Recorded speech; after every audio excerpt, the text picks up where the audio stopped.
Today we are talking about front-end building blocks specific to Yahoo, which is called the Ui Yahoo user interface. Before that, I'll cover a little bit of history as to what the vision of the web itself was and why Yahoo Ui Libraries itself is following the vision, because in between there was a lot of chaos which happened and things were drifting away. Before that, I'll probably take about 15 minutes to talk about what I have. After that, we can take questions. We also have our booth set up in somewhere down the hall.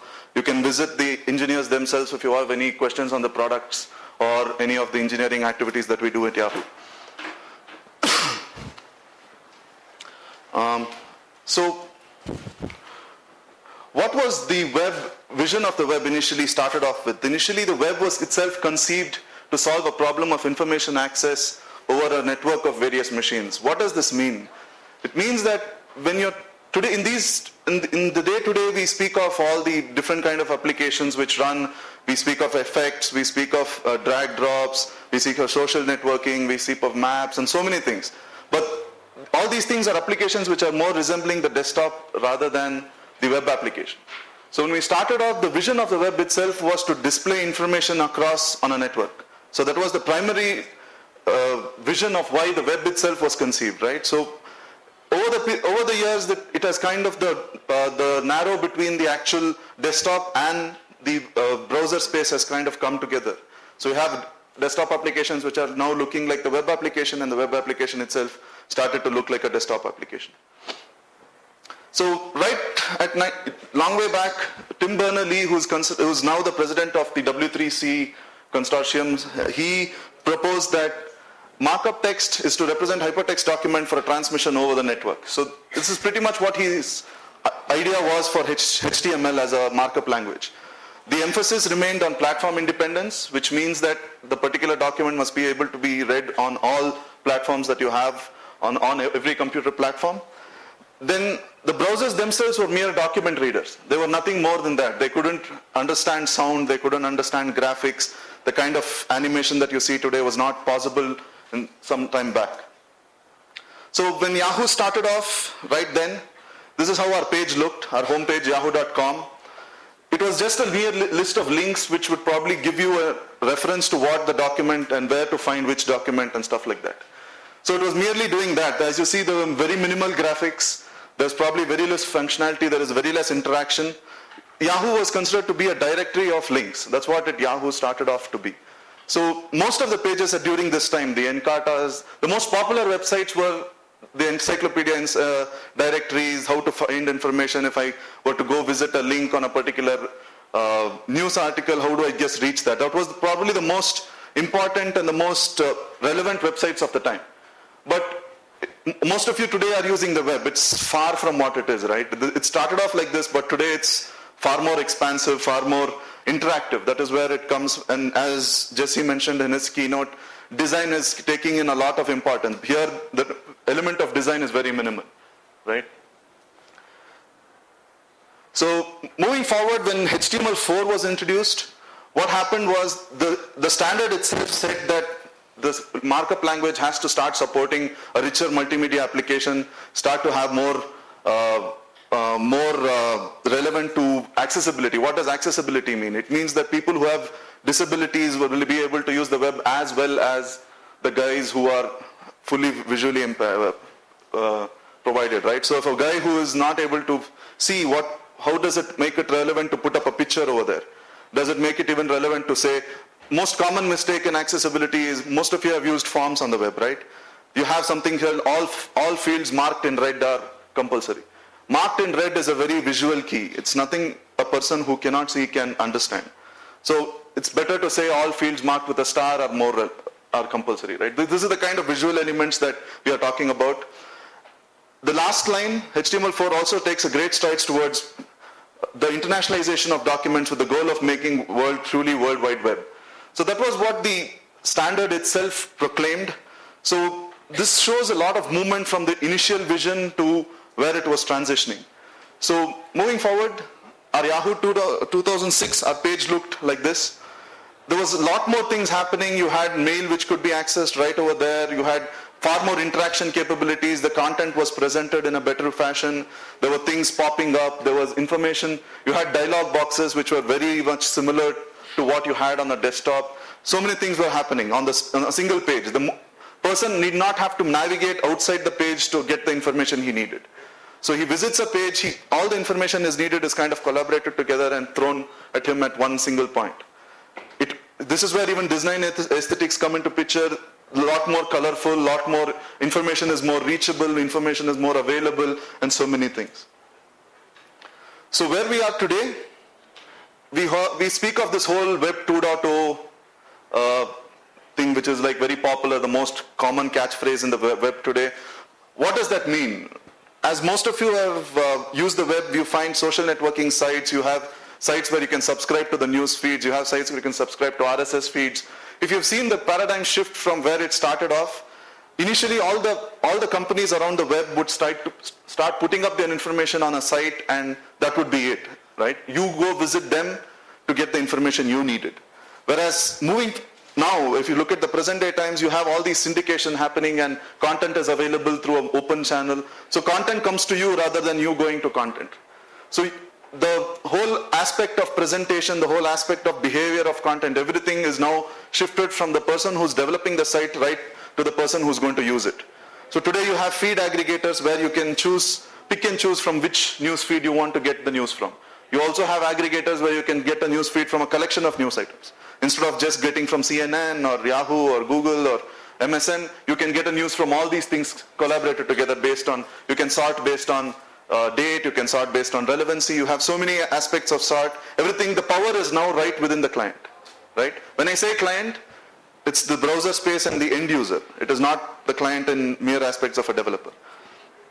So the content sharing became a major part of the Web 2.0 paradigm. Then we had richer browser experience. What does that mean? It means today you are able to get multimedia content on the web. You have videos, you have pictures, you have interactive media, you have things you can drag and drop. Shopping carts are much more usable. You have things where you can drag something from a shopping list to a shopping cart. It becomes more usable. It becomes more in tune with the real life as what you're doing. The next one, smaller divide between browser and desktop. I already mentioned this. Most of your applications have started to look like desktop applications now. He mentioned the Google Excel application. We also have the Yahoo Mail, which looks a lot like your desktop mail application, where you have things like you can compose, open in tabs, you can have multiple things happening in your desktop, you can save, you can retrieve it later on, you can attach images, you can save images, use it as a briefcase, whatever you want to do. So that's what is the narrowing divide between a desktop application and a web application. Going forward, it also reaches out to widgets on your desktop. You have these small little widgets which run on your desktops which are connected directly to the web. Your stock quotes, your day-to-day financial activity, everything is getting updated on the desktop itself. So the kind of divide between the two is shrinking going forward. Then most of our people are getting more aware of the web. What does that mean? People are today exposed to open APIs which you can use and create your own application. When you go to a site where you don't have to get constraint into using the application they are going to give you. The APIs itself are open, so you can pick up any API you want, design the application the way you want, present it the way you want, and use it the way you want. So that's the kind of thing it's moving towards. Not many of us do it, but it's possible today. Many of us who maintain blogs, you can have your own little blog widgets which keep track of the number of users. You want to maintain a blog widget, you are uploading pictures on Flickr, for example. You have a small little widget you can write yourself to put these pictures on your page, the way you want to represent it, whether the picture has to move around, whether you want to have a scroll of pictures, all these things are very feasible today. The last one is probably the most important thing when it comes to a developer. Since this thing is happening where you can start designing applications, start mixing and matching APIs across the web, it becomes more important for you to maintain your own identity in your code. So when you start mixing code bases, what does that mean? It means that when you're using an API from MSN to get your news and you're using an API from Yahoo Pipes to kind of mash it up and get a sorted list of stuff and then present it to the user. So you're mixing code bases. So for you to maintain an identity of what you're doing so that the code themselves interact with the code they are responsible with is probably a more important thing going forward for all developers. So these are some of the terms which keep popping up for every developer, every front-end engineer.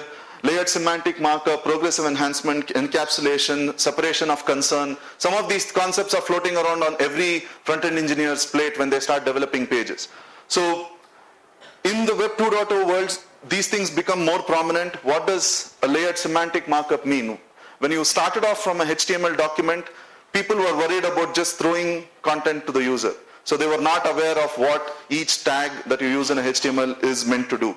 A classic example of this would be in case a person who's writing an HTML page wanted to make a particular block of text appear as, say, font size 16. Without using the difference here being a font size 16 is something that is a presentational aspect, whereas the data itself is something which is outside the presentational aspect, right? So when I say font 16, the tendency would be to immediately start using a H1 tag or a H2 tag so that the font itself appears that huge. But that is not what it is intended to be used. H1s have a specific thing that they're meant to be used for. H1, H2, H3s are a series of headings that you used for. They are not supposed to be used for presentational activities. So that's the kind of things, I'll speak a little more about layered semantic markup in the slides to come. Progressive enhancement is another concept which has been moving around. The opposite of this would have been a graceful degradation, where you give the client everything that you have, then start removing stuff as and when you know that the client is not able to support it. A good example, in case there is a browser which supports AJAX, for example. The thing about graceful degradation was you first assume that the browser is fully capable. You assume that the browser can support everything you have to offer. Then when you start testing the browser to see whether there are certain things that you are not being supported, in which case you fall back one after the other. While this was a good development practice, the problems here being you start throwing to the user everything, and the kind of size that you expose to the user in the limited bandwidth that we see in India becomes a greater problem, because you are throwing at him all the data that you have, all the interactions that you have, whereas half of the things might not be used by him. So the reverse of this is something called as a progressive enhancement, where you test the browser of what its capabilities are and start building on top of it. So if the user is able to support the things you have to offer, start giving him giving him or her the things that you want one by one, instead of throwing everything and then removing it one by one. Because bandwidth in the internet web today is one of the biggest concerns. In places like India, where people are not connected to the fullest, bandwidth is a real concern. You really can't expect a user to wait for half an hour for your page to load. You probably have to show up your page immediately and then start giving him all these additional small things that you want to offer. The last one, encapsulation, this comes very relevant when it comes to the mixing of code bases. Make sure that your code is what you understand.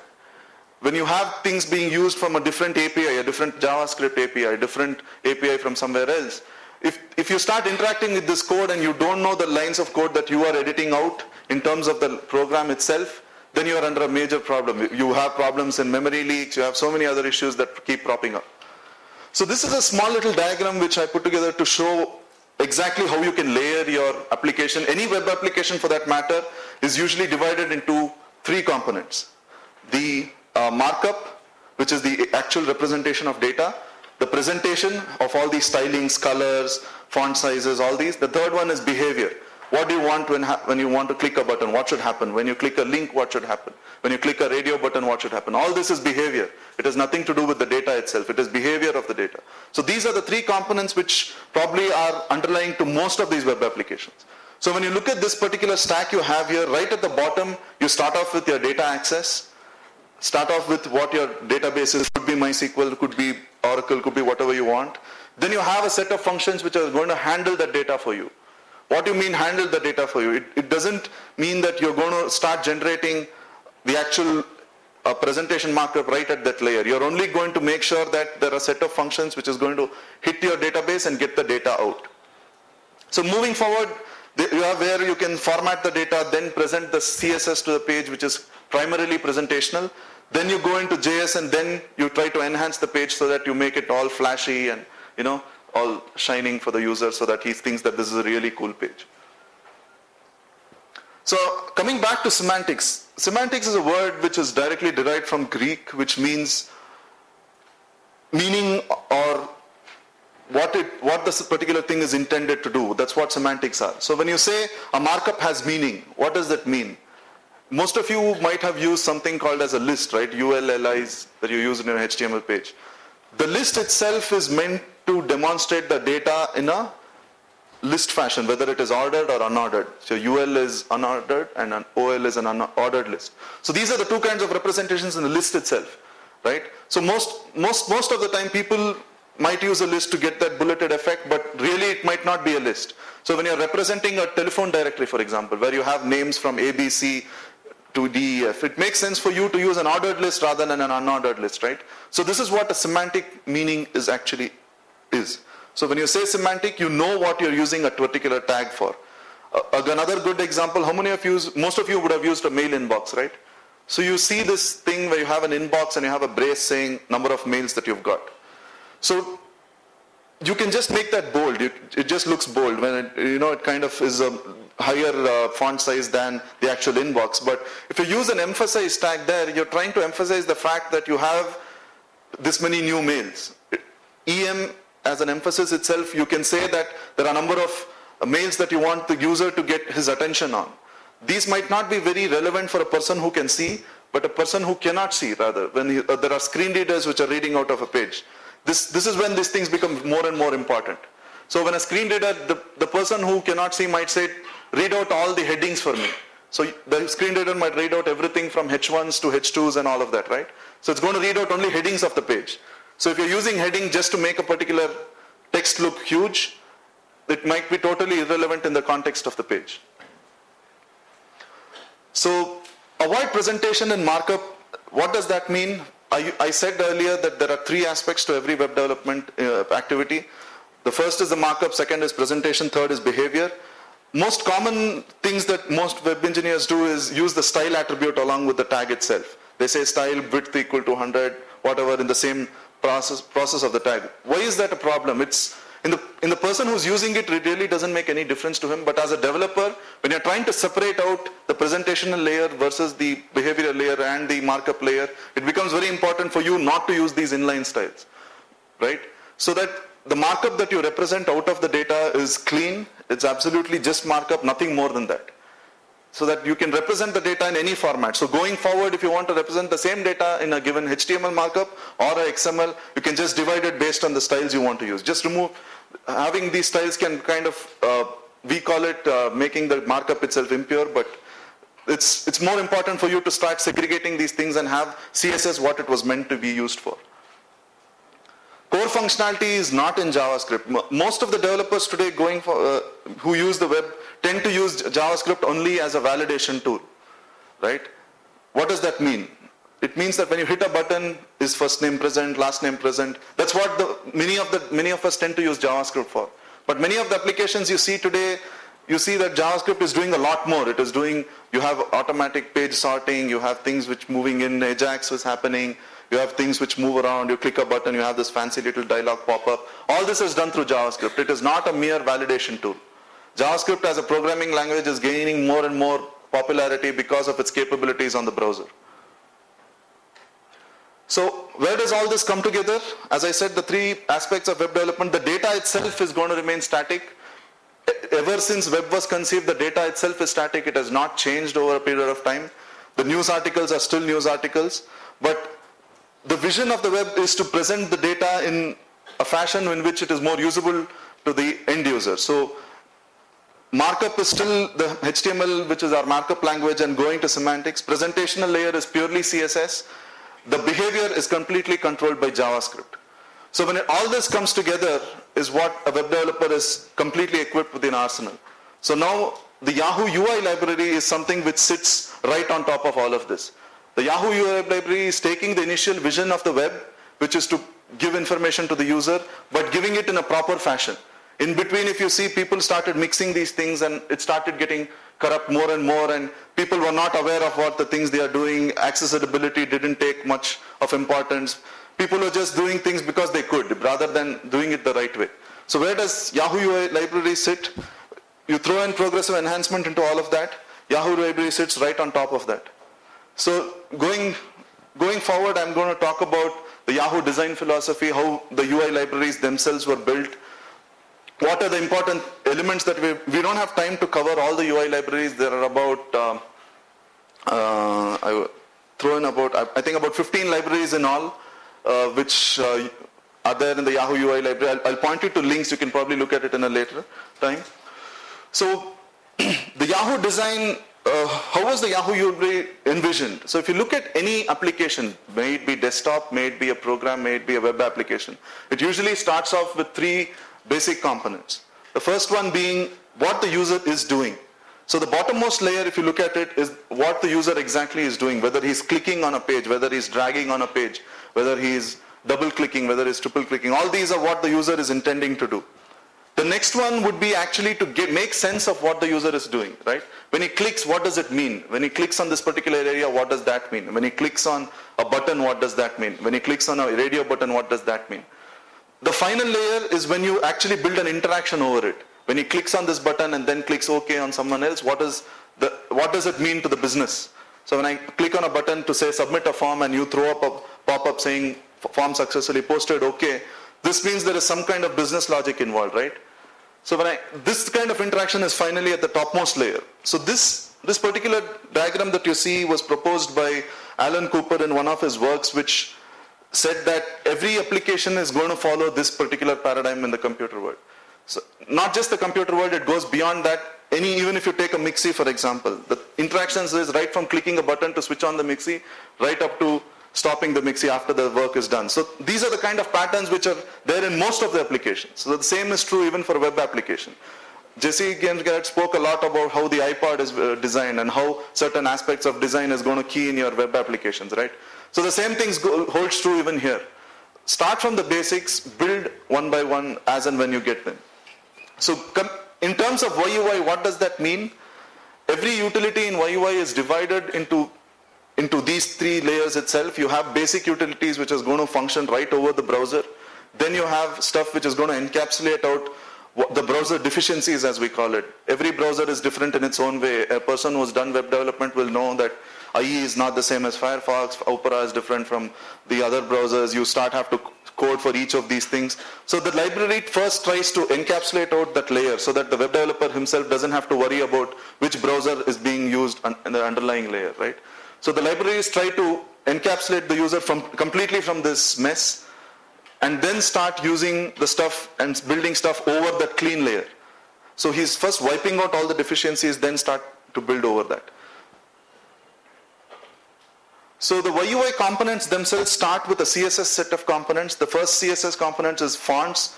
The fonts library is trying to unify all the font styles across most of the browsers available in the world today. Yahoo grades the browsers that it uses. This grading is available on the developer site. I'll point you to that link in a while. What a graded browser means. When there is a browser in the market which is available for people to use, it usually starts off with something called as a grade X. What does a grade X mean? We have absolutely no idea what the browser is capable of. So we are not sure whether our application we are building is going to get supported in that browser or not. So Yahoo initially starts tagging these browsers as grade X. Slowly after testing, when you know that these browsers are capable enough for all the Yahoo applications, you bump that to grade A, right? The final grade is something called as a grade C, which means that these browsers are getting obsolete. The new versions are coming in. For example, an IE4 and an IE5 starts getting bumped down because these browsers in the user market is reducing. So this is all constituted as a grade C. So Yahoo themselves, every web application is divided among these grades of browsers. So what we are saying is, for all grade A browsers, the Yahoo UI libraries is going to support the functionalities that it promises.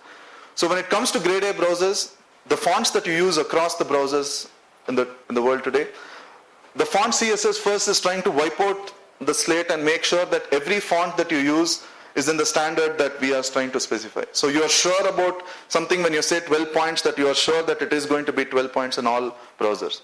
The next comes something called as a reset. The reset is there because of the so many inconsistencies that have creeped in over the years, which I spoke of. When the vision of the web, I kept saying that the vision of the web itself was lost in between the duration when HTML was initially conceived to what we see today. What does that mean? When you have so many elements of markup that are creeping in, each browser starts to identify them in their own way. right? When you have a table, you have a style of which the table is rendered, a amount of width that it's going to occupy, how much of space it is going to use, and so many things. So these are the things that the browser started to decide on themselves. When I say a reset and base, it is going to wipe that slate clean off and tell you that when you use a div, it is exactly going to be the same across most of the browsers you're using. The final CSS library is called as a grids.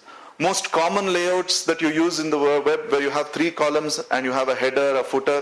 These kind of columns with varying widths, fixed widths, all these widths are predefined in the CSS so that you don't have to worry about actually creating these layouts. So most of you might have worked out with a layout with, you have one column on the right which has the main content and a navigation column on the left, right? So you have links in the navigation column, you have content on the main column. Where you want to worry about just the fact that you want the links to remain static. When the page is resized or the window is resized, you want the content to realign itself, whereas the links themselves are static. So there are various kinds of layouts that a user can work with. There are layouts with 3 columns. There are layouts with 2 columns divided among the 4 things and everything. So Yahoo Ui grids is what that is meant for that. So each layout that you use can be styled based on various aspects given in the grids. The next one is a set of JavaScript libraries called the Yui utilities. The utilities themselves, going back to the diagram which we saw earlier, right from the base, right? When it comes to utilities, we are worried about what kind of events the user is triggering, whether it's a click, whether it's a drag, whether it's a load, whether it's so many events that it uses. The next one is the DOM itself. So the DOM itself is inconsistent across all these browsers. When you do something in the DOM, when you assign a width to the DOM, you may not be sure whether the width is going to be the same across these browsers. So the DOM library is going to do exactly that. So going by what that is, the utility set is event, DOM, element, connection, animation, drag, drop, browser history. The first block that you see here, the Yahoo Object, this goes back to the notion of encapsulation of your code and separation of concern. Why is that important? When you have code bases mixing, for you to start namespacing these code bases is very important, right? Most of you would have worked with this problem before. You have a namespace and you say that all of my components which are going to get devised further from this point on is going to fall under one namespace. So that when you are dealing with your code, you know the namespace at which the code is residing. You don't have to worry about the other namespace. So say if you're using a variable X and you are namespacing it under yahoo.x, you are sure that that variable X is going to have the value you are assigning it to. It is not going to have any other value from another code base. The next set is something called as the Yahoo Widgets. The widgets themselves sit over the Yahoo utilities. The utilities kind of clear out the foundation and make it a strong enough foundation for people to start building interactions over it. What kind of interactions are we talking about? We are talking about autocomplete, button, calendar, tree views, rich text editors, all these interactions. So a tree view, if you take an example of a tree view for a thing, in any application you have a tree view where you click on a particular expand icon, it's going to divide you into sub icons, right?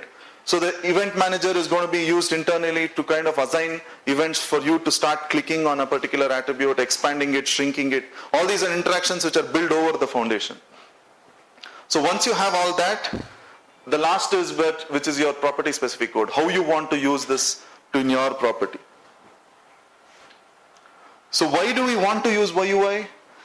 The mere fact that you have to write a little and do a lot more.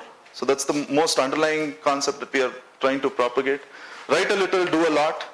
Provide a more elegant and more intuitive interaction path. What does that mean? When you start using something like a drag drop, the example that I said earlier, when you have a shopping cart, you have a list of items that you have in a product catalog and you can drag it to your shopping cart.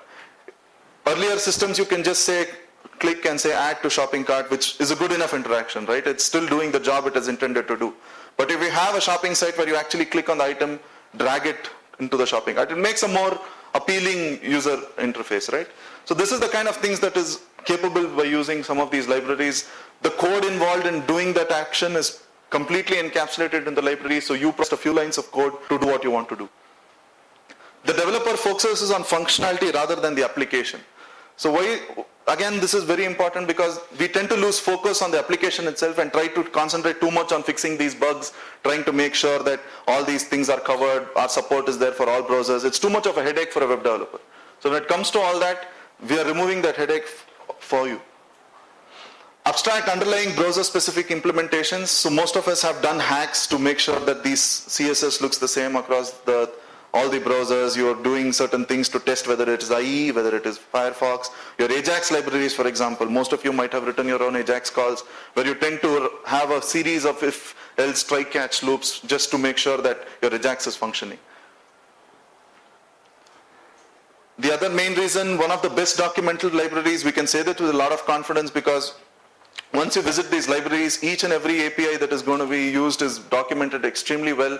All the arguments passed, every class architecture with a lot of examples, everything is available. Hosted environment, you don't have to host these libraries on your own server. Yahoo hosts them for you. You can just include them out of the Yahoo service. The last one, the third one, the native JavaScript-like implementation. Many of the toolkits which are available, like Dojo, jQuery, all these things, you need to have some kind of learning curve, right? jQuery has its own way of representing things. You need to know how to use them, how not to use them. Whereas Yui tries to make sure that it is completely native JavaScript-like implementation. How to use an object, whether you are going to assign an object, declare an object, function calls, object hierarchy. Most of this is what native to the language. It doesn't try to create something alien for you to learn and then start implementing. It's backed up by a huge community. There are some statistics that I'll show you at the end of this slide. There are a lot of activities happening. People are contributing towards bugs. It's an open source project now. People are contributing towards bugs. There's a huge developer community which is using it. You have a lot of people you can question. You can always write back to the Yahoo developer folks. You have community people who are answering questions for you. The Ui blog is probably one of the more popular blogs around. So the foundation of all this, when I spoke of the Yui grids, I spoke of various modules you can start defining on the page. The Iab unit, what does that mean is, the Iab is a standard organization which says how would you represent a content in a newspaper or on a web page. So if you look at the newspaper, it follows a certain structure, right? It has some columns here. You have a set of content which is blocked out.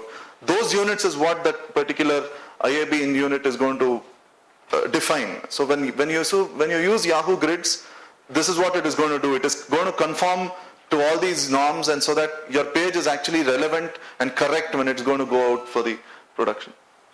Centrally managed complexity. Again, a very fancy term for a simple concept.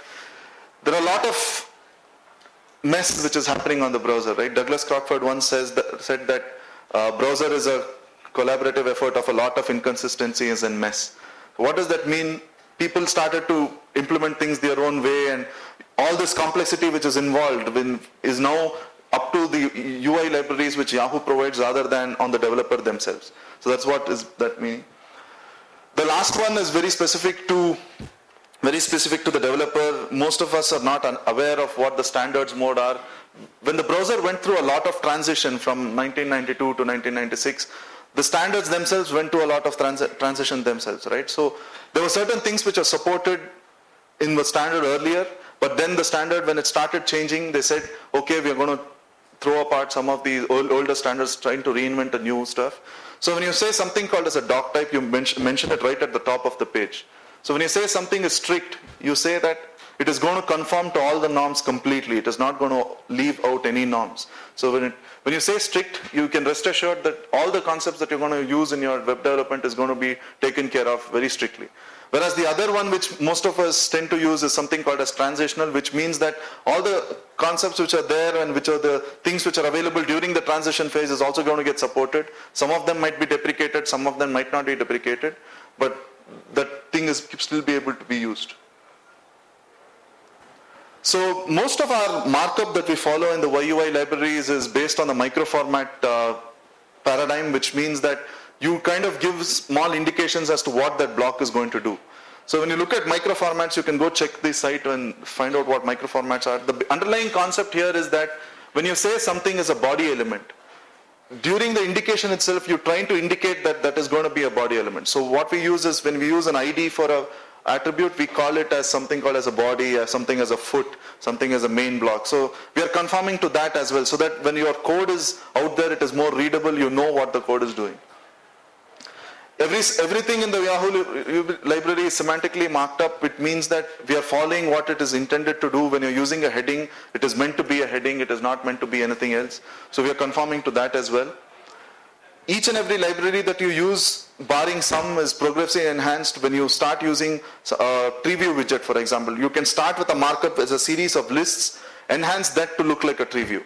Right? So that's what Yahoo Libraries is capable of doing. Once you use the tree view widget, you can start off with a list as a nested list with any number of nesting, and then convert that little markup right into a nice looking tree view with all your expand, collapse, and all of that. The Yahoo global namespace, I mentioned about this later. The other things that we give is a smaller memory footprint. You don't have to worry about the amount of memory it is going to be used. Your memory leaks are far less. The garbage collection itself is handled by the Yahoo libraries themselves. You don't have to worry about browser crashes when your code is not handled properly and things like that. The graded browsers, this is the URL which I mentioned about what these graded browsers are. You probably have a look at that. So going into,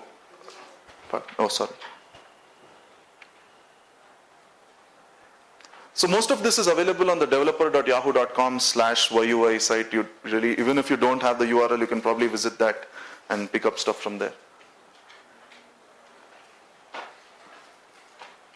Right? Can we move forward?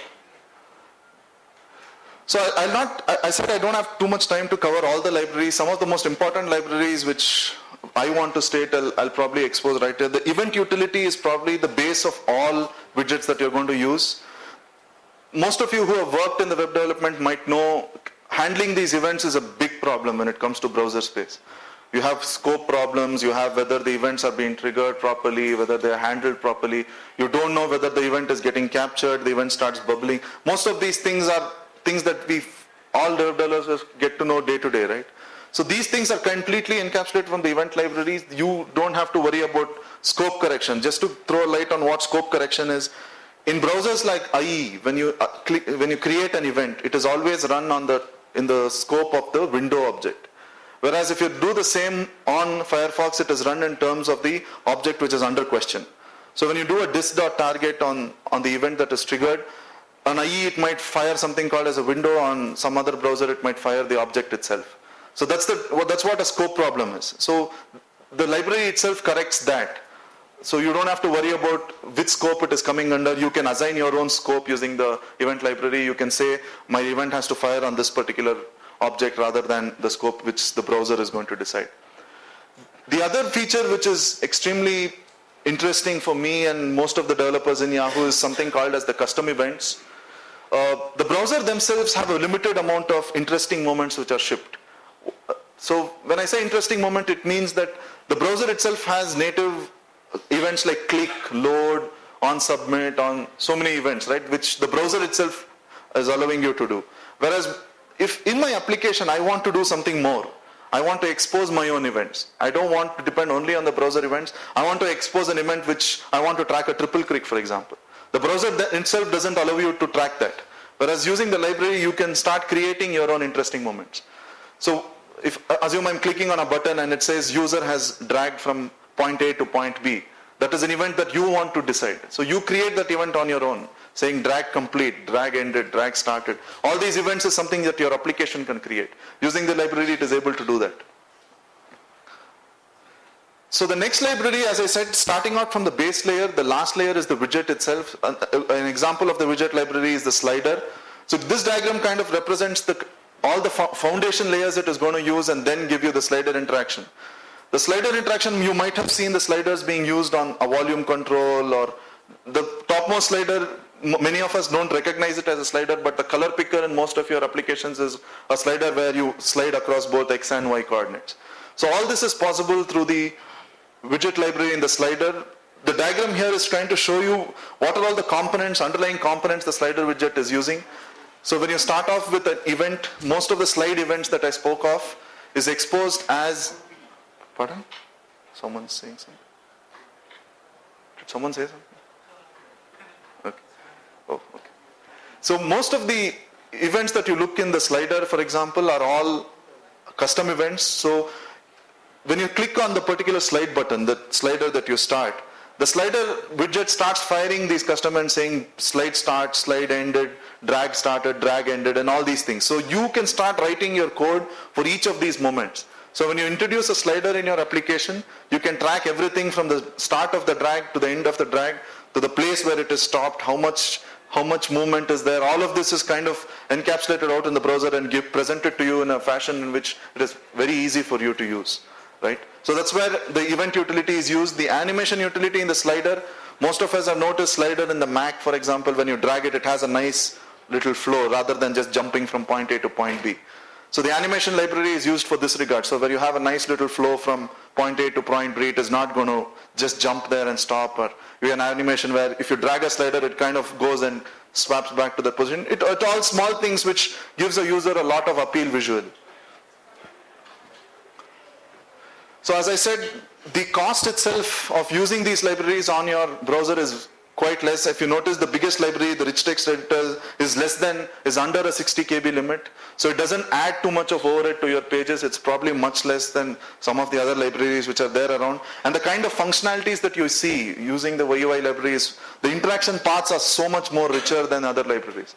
Because if you look at the animation library, it is probably one of the more, I think it's the only animation library available on the browser. I may be wrong, don't quote me on that. But the ease of which you can create such animation, you can get a particular element to bounce on your page. It's probably just a few lines of code, probably 3 lines of code which you can do that. So even such high interaction, the animation utility is less than 4 KB on your browser. It's nothing more than that. It's probably very less on your browser. The kind of, even if you're worried about performance, it's not going to hit you too much.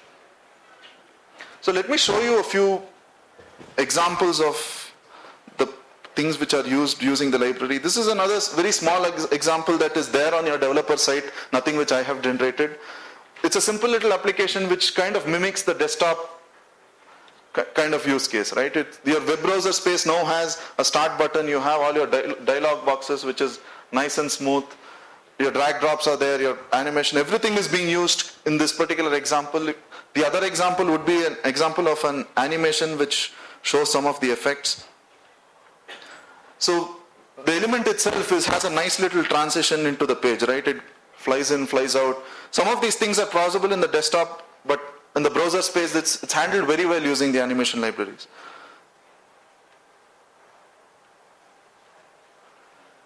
The last one is when all these things come together, you have a tab widget, you have your rich text editor which is coming in. This looks a lot more like a desktop application. This is not an actual application, it's an example which is there on developer site. You can go look it up on developer.yahoo.com/YUI. All the elements, all the libraries have very well documented examples. You can look them up. Most of the examples I'm showing here is all available on the site. It's nothing which I have generated separately.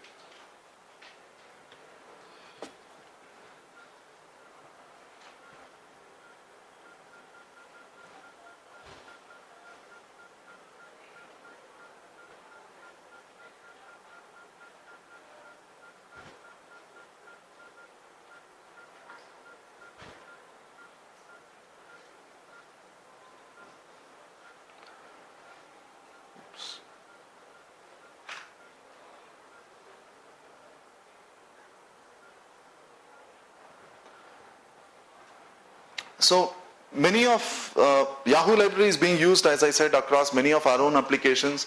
Apart from that, some of the large-scale enterprises which are using Yahoo, and our biggest win was when Google started using our libraries themselves.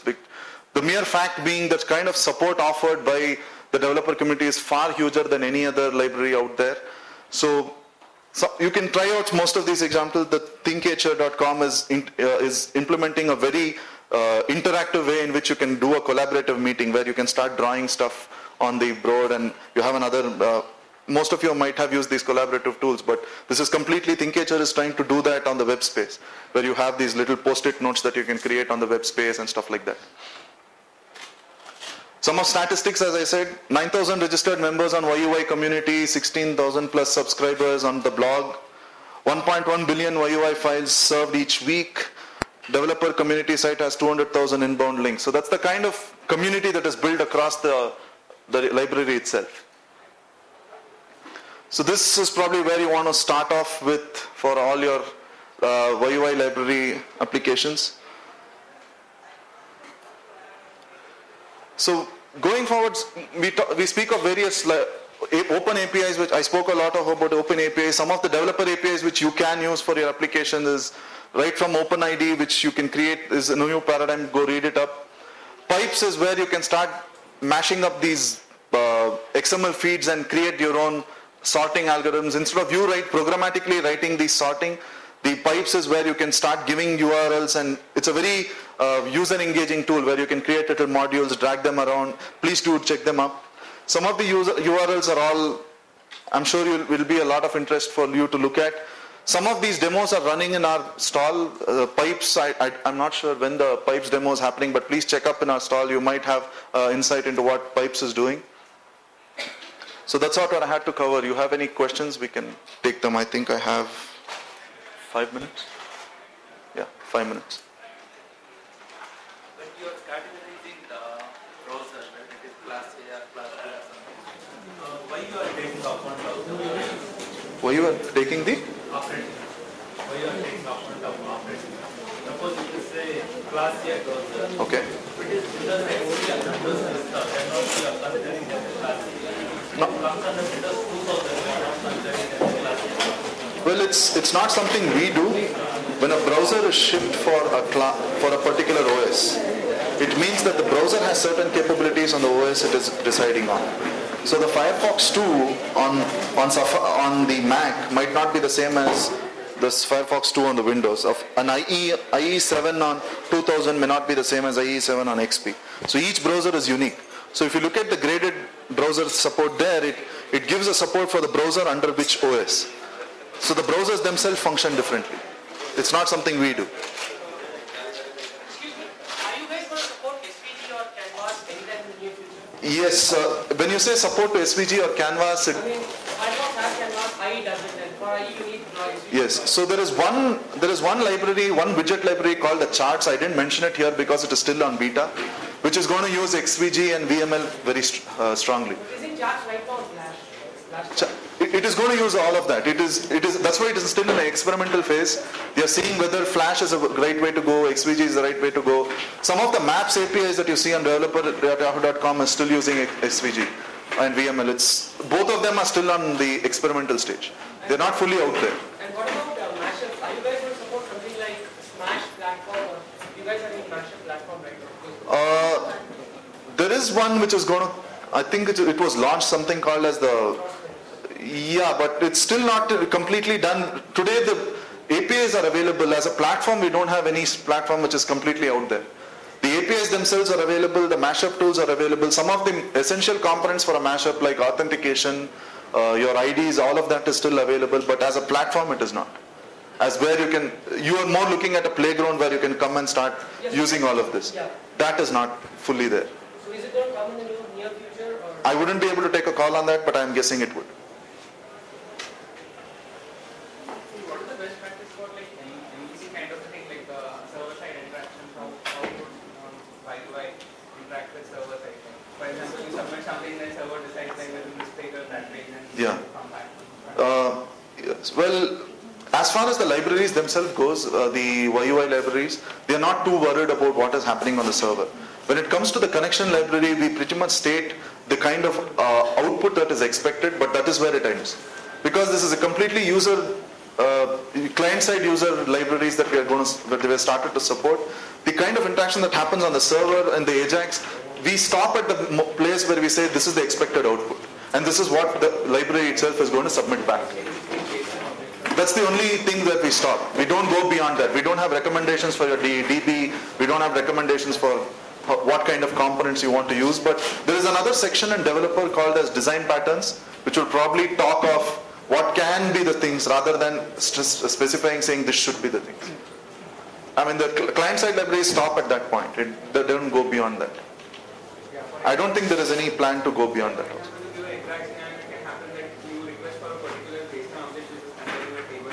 Yeah. But the server wants to reply by saying that you are not authenticated, authorized or something. Yes. And they may want to shift you to some other place. Uh-huh. So then how will your Yui flow control? Well, it stops at the point where it makes recommendations. So if you're looking at code itself, that is not available, but the recommendations are.